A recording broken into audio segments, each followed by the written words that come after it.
Halo, apa kabar? Kita bertemu lagi di kelas Pusita. Hari ini kita akan belajar tentang adaptasi tumbuhan. Apa sih adaptasi itu? Kemudian, apa saja yang dilakukan tumbuhan untuk beradaptasi?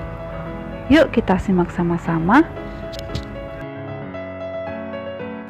Sebelum kita belajar tentang adaptasi tumbuhan, kita pasti bertanya-tanya, apa sih adaptasi itu?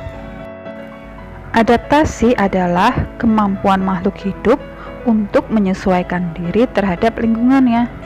Jadi, adaptasi tumbuhan adalah kemampuan tumbuhan untuk menyesuaikan diri terhadap lingkungannya dengan tujuan agar tumbuhan tetap dapat bertahan hidup.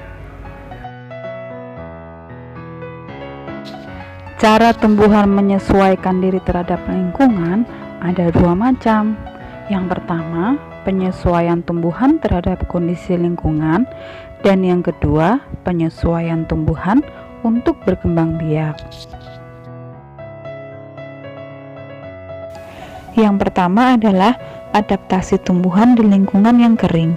Lingkungan yang kering ini misalnya di gurun. Contoh tumbuhannya ada kurma, lidah buaya, cocor bebek, dan kaktus.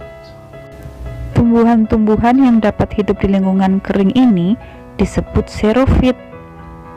Nah, lihat bagian-bagian dari tumbuhan kaktus ini. Batangnya tebal dan berisi banyak cadangan air. Kemudian daun termodifikasi menjadi duri untuk mengurangi penguapan. Permukaan batang kaktus dilapisi lilin yang berguna untuk mengurangi penguapan juga. Dan akarnya sangat panjang untuk mencari sumber air. Kemudian kita akan melihat adaptasi tumbuhan di lingkungan berkadar garam tinggi. Tumbuhan yang dapat hidup di lingkungan ini disebut halofit. Contoh lingkungan dengan kadar garam tinggi adalah laut, muara sungai, dan pantai. Keadaan tanah biasanya berlumpur dan berpasir, serta sedikit mengandung oksigen. Contoh tumbuhan yang hidup di lingkungan ini adalah tanaman bakau. Nah, sekarang kita perhatikan tanaman bakau. Ada tanaman bakau yang memiliki akar nafas yang tumbuh ke atas permukaan tanah untuk memperoleh oksigen. Ada juga tumbuhan bakau yang memiliki akar tunjang untuk menopang tumbuhan di tanah yang berlumpur dan menahan terjangan ombak. Nah, daunnya kaku dan tebal dengan permukaan licin yang berfungsi untuk mengurangi penguapan dan menyimpan air. Bagian bawah daun bakau memiliki kelenjar untuk mengeluarkan kelebihan garam. Sekarang kita akan melihat adaptasi tumbuhan di lingkungan air. Tumbuhan yang dapat hidup di lingkungan air disebut hidrofit. Contoh tumbuhan hidrofit adalah teratai dan eceng gondok. Pada tanaman teratai memiliki daun yang lebar untuk mempercepat penguapan. Daun yang melebar juga berfungsi agar dapat mengapung di permukaan air. Kemudian, daun juga berlapis lilin untuk mencegah daun membusuk karena selalu terkena air. Kalau eceng gondok, dia memiliki pangkal tangkai daun yang berongga yang fungsinya untuk membantu mengapung di permukaan air. Akarnya lebat untuk menjaga keseimbangan tumbuhan agar tidak terbalik.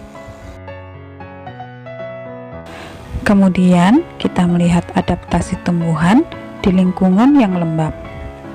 Tumbuhan yang dapat hidup di lingkungan lembab disebut higrofit. Contoh tumbuhan higrofit adalah begonia dan tumbuhan paku. Oleh karena hidup di tempat lembab, penguapan terjadi dengan lambat.